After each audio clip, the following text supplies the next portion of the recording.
Today's lesson is called Money, Money, Money.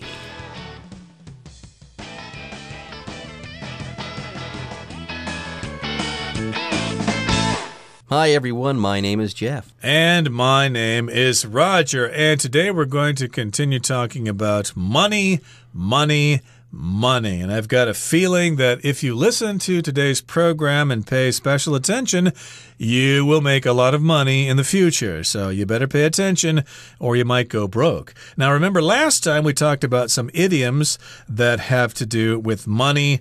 Let's see, we said something costs an arm and a leg. That's one way to express that something is extremely expensive. And we also introduced the phrase, money doesn't grow on trees. Yes, money doesn't grow on trees. Don't waste money.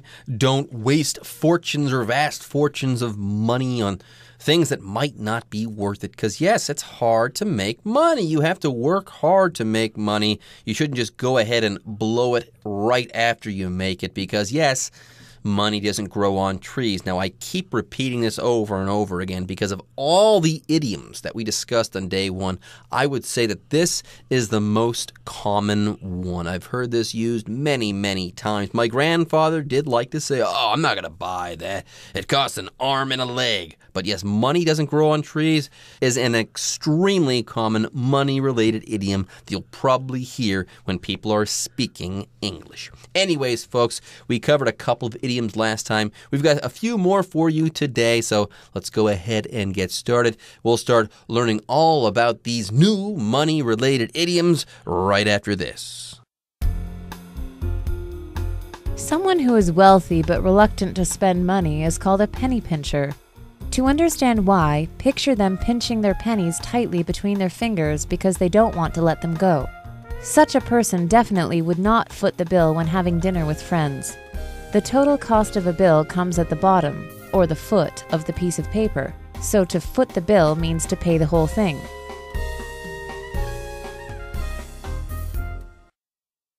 大家好，第一部分我们看到单字 reluctant 这个字是形容词，指不情愿的、勉为其难的。例如 William was a reluctant participant in the management retreat. William 不太情愿参加管理度假研讨会。另外补充一个相关片语，可以用 be reluctant to 加动词来表示不情愿、不想点点点。我们可以说 Kathy's parents were reluctant to let her stay out at night. Kathy 的爸妈不情愿让她晚上在外面过夜。再来，我们看到一个名词 penny pincher 指守财奴、吝啬鬼。像是 Ted is a real penny pincher and won't do anything unless it's free. Ted 是个不折不扣的小气鬼，除非是免费，否则他什么都不会做。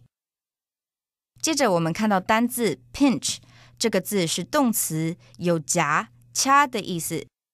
举例来说 Lucy pinched her brother to get his attention.Lucy 捏一下她哥哥，取得他的注意。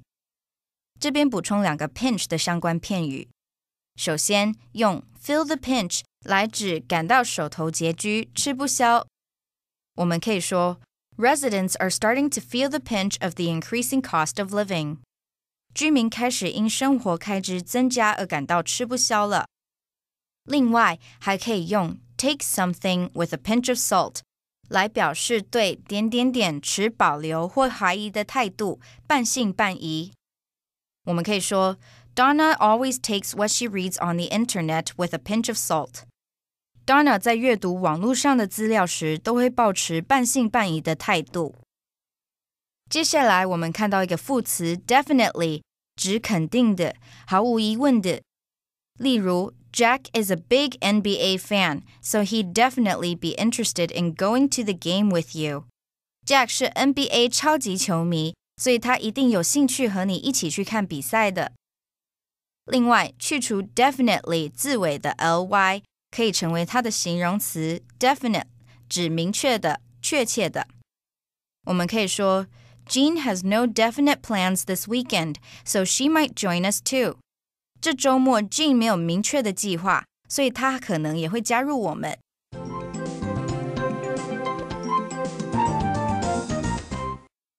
Okay, of course, it's inevitable that when we have money, some people will have a lot of it and some people won't. So if you're wealthy, that means you've got a lot of money. So someone who is wealthy but reluctant to spend money is called a penny pincher. Of course, we often describe lots of rich people as willing to spend money if they're being flashy, if they can buy an expensive car and show off that car. Yes, of course, they're going to spend that money, but other times they might want to save money by buying fried noodles in the night market as opposed to an expensive restaurant. So such a person like that who is reluctant to spend money may be called a penny pincher. Reluctant just means you're just not willing to do something, especially if it's something you're supposed to do. Oh, when you're reluctant, you like hesitate before doing something. You really don't want to do that thing. And here, it's interesting. We've got wealthy people, which means they've got tons of money. They're rich. But these wealthy, rich people are reluctant to spend money. These misers, these tightwads, are reluctant to spend money. Okay, they're cheap. They don't want to spend their cash. And if that's the case, you can call a person like that a tightwad, a cheapskate, or a penny pincher. And yeah, the fancy word would be a miser. Yes, a miser would be, let's say, a person who has money, but they don't spend it at all. They're kind of cheap in that way. Yes, you'd call a person like that a penny pincher. And whenever I hear this term, I have this picture of my mind of someone squeezing a penny between two fingers, trying to get the very most that they can out of that penny. They don't want to spend it all in one place, let's say.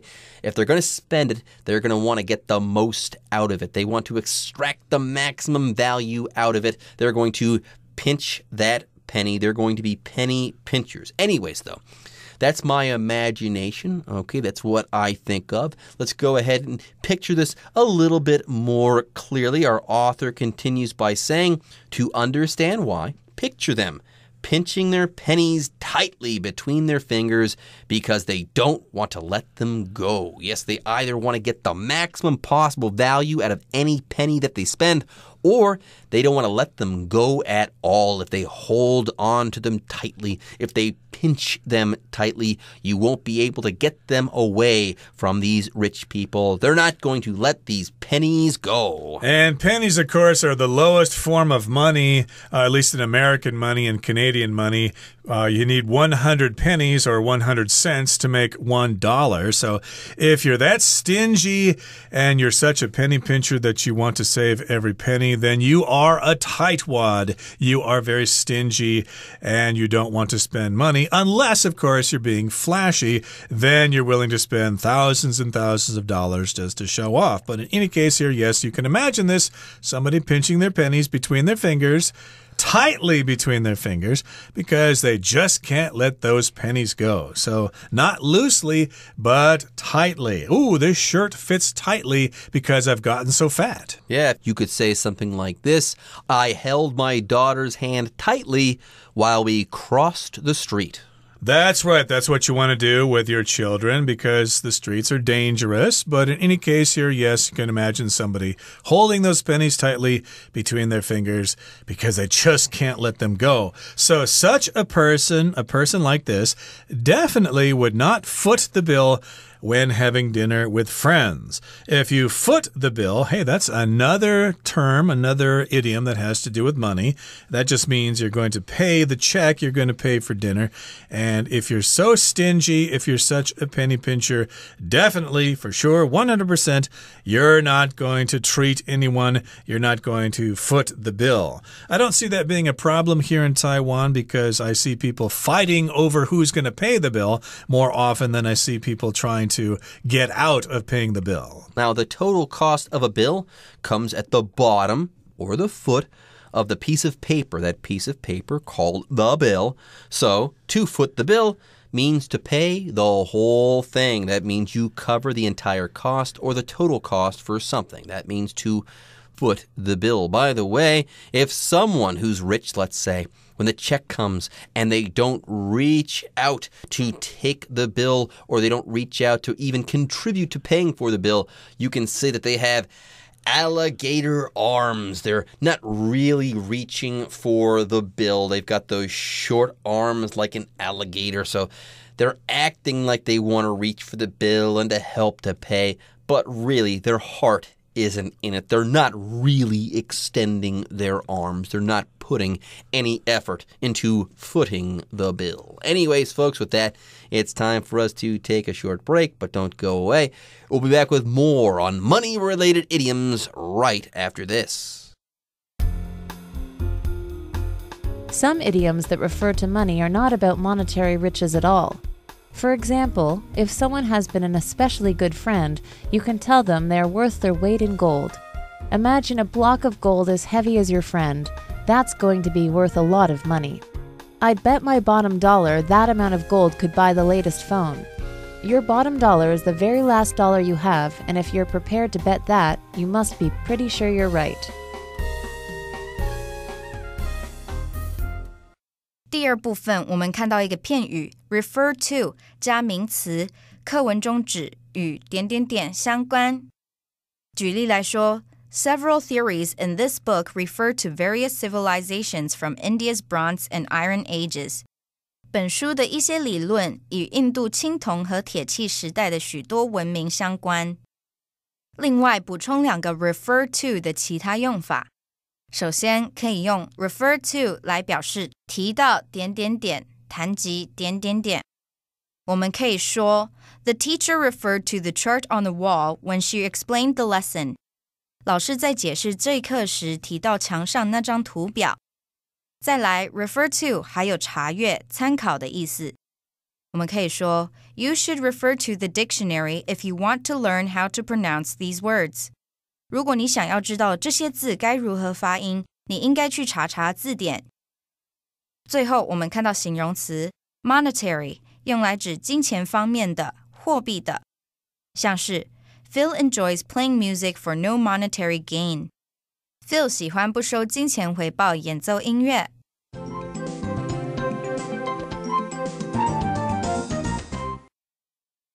Okay, let's talk about the second part of today's lesson. Again, we're talking about idioms and expressions that have to do with money. Moolah, cash, bread, dough, clams, dollars. Yes, we're going to talk about money. We all love money. That's why we're here, folks, to make money. So earlier in today's program, we talked about the term penny pincher. That's somebody who's a tightwad. They don't like to spend their money, and they would definitely not want to foot the bill when having dinner with friends. Now, here in the second part, some idioms that refer to money are not about monetary riches at all. Monetary just means having to do with money itself, having to do with currencies, or bills, or cash, or coins, like we referred to before, a penny pincher, for example. Some of these phrases are more conceptual. There you go. Some idioms do refer to money, okay, but we're not talking about riches in terms of money at all. Now, you might be thinking, what are you talking about? Yes, this is getting conceptual. Well, bear with us. But before we move on, let's talk about a phrase to be found in this sentence.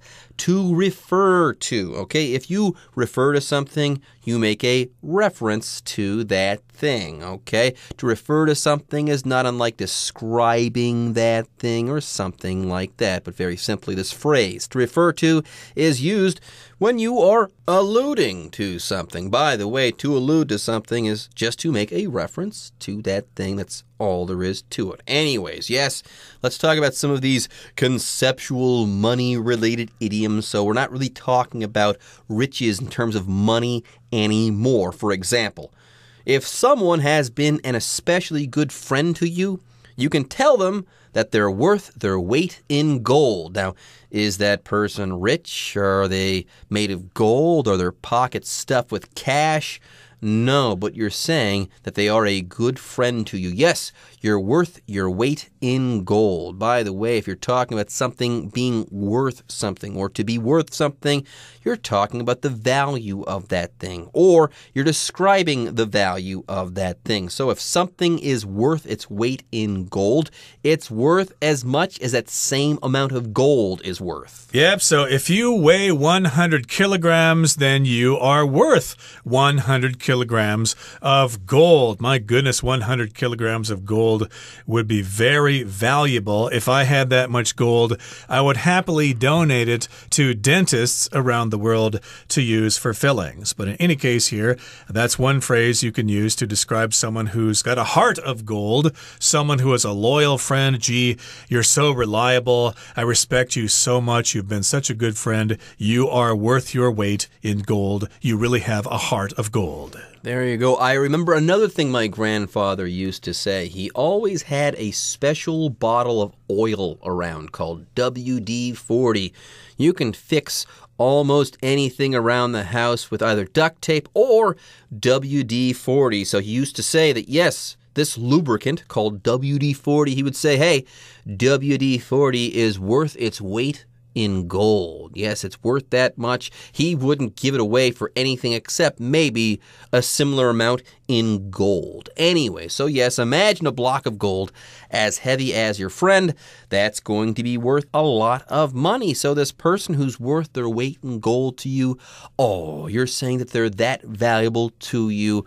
What a great friend this person must be. Now, moving on, you can also use this phrase, I'd bet my bottom dollar. Yes, I'd bet my bottom dollar that amount of gold could buy the latest phone, i.e., I'm sure of this. If you'd bet your bottom dollar, that means you would wager your final dollar. Now, if you only had $1 left, you'd probably not want to bet that or wager that, because you could lose that, okay? You risk losing that, I should say, if you wager that, or if you bet with it, or if you gamble with it. So, if you're willing to bet your bottom dollar, or your last dollar, or your final dollar on something, you've got to be totally sure of that thing. You've got to have full faith in that thing. And that's the idea behind this particular idiom.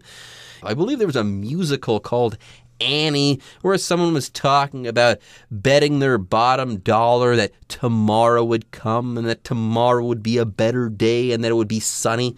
Are you familiar with this particular musical there, Roger? It sounds familiar. I was never a big fan of Annie. I think it was a Broadway musical and later a film.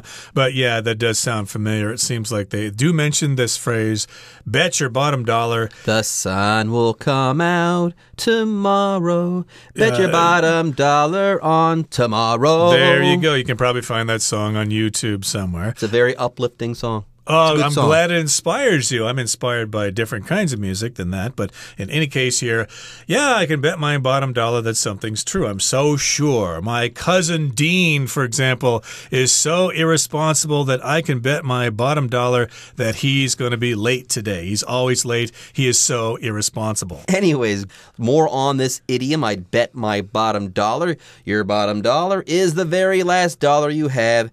And if you're prepared to bet that, you must be pretty sure you're right, so you're willing to bet your bottom dollar. And be careful that you're right, because if you do lose the bet, hey, you could be broke and homeless. Okay, that brings us to the end of the second part of our lesson. Let's move on to the third and final part and talk some more about money. Money might not be able to buy you love, but money idioms are worth their weight in gold. And they don't cost an arm and a leg to use either.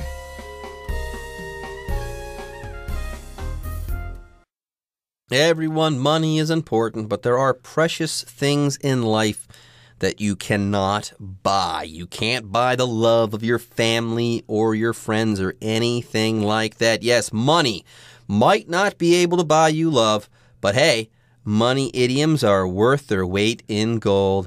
Ha, ha, ha. I don't think the author's being totally serious here. I believe that this is a joke, but it's true. Money can't buy you love, but these money idioms are fantastic. They're worth their weight in gold. You'll be able to use them all over the place. And, of course, those idioms having to do with money don't cost an arm and a leg to use either. So indeed, learn them and use them in everyday conversation. People will be very, very impressed. Okay, that brings us to the end of our lesson for today. Let's listen again to our Chinese teacher.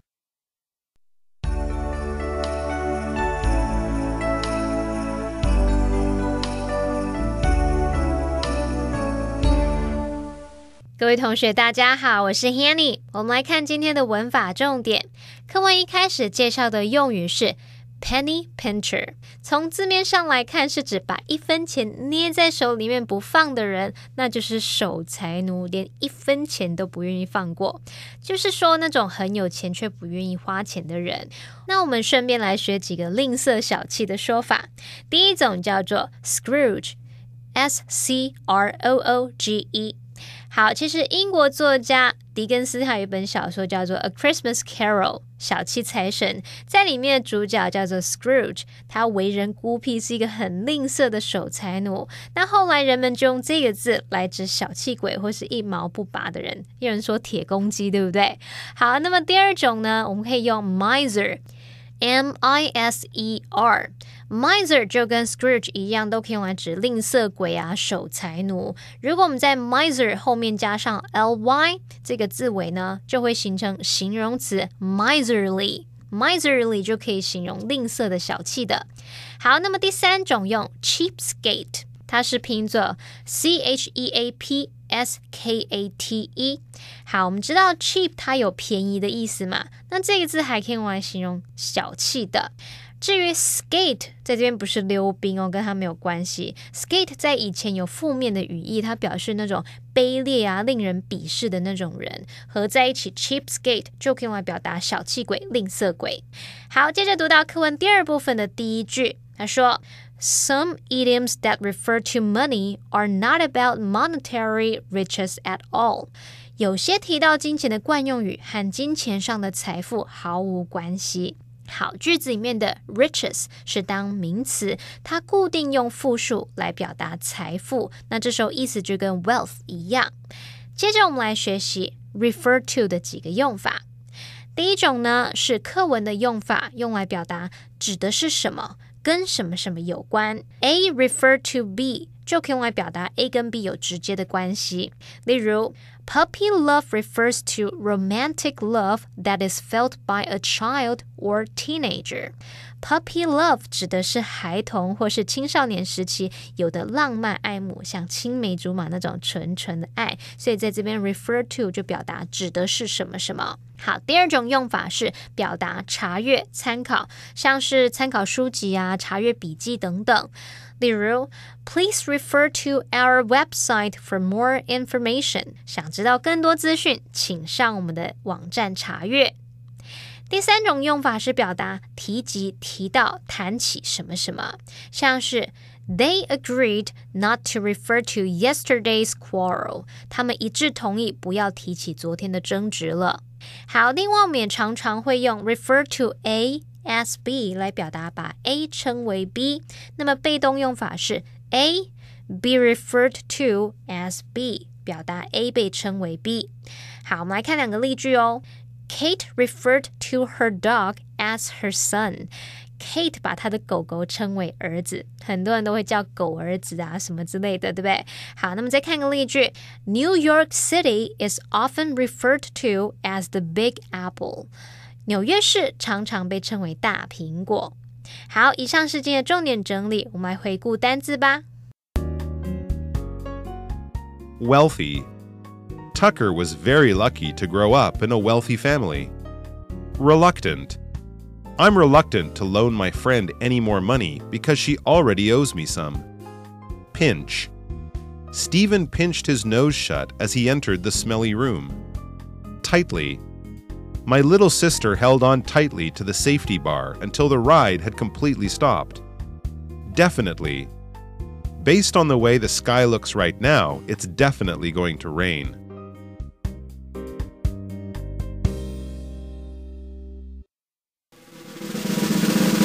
Discussion Starter starts now! It's now time for our discussion starter. Hey, Roger. Yep. describe a situation in which you could use one of these idioms and be specific. Well, if I'm describing my Uncle Chet, I could say that he is a penny pincher because, my goodness, he won't spend money on anything unless, of course, he's showing off. So, of course, if we're going to go to an expensive restaurant, he's going to pay the bill.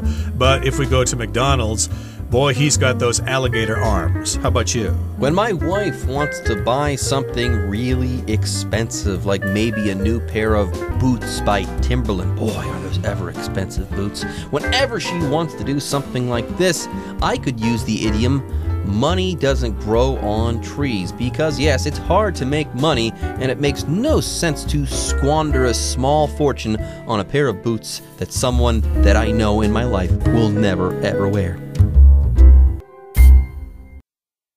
Okay, everyone. With that, today's article is now complete. But, as always, we sure hope that you guys have enjoyed reading along with us. Anyways, I'm Jeff. I am Roger. See you next time.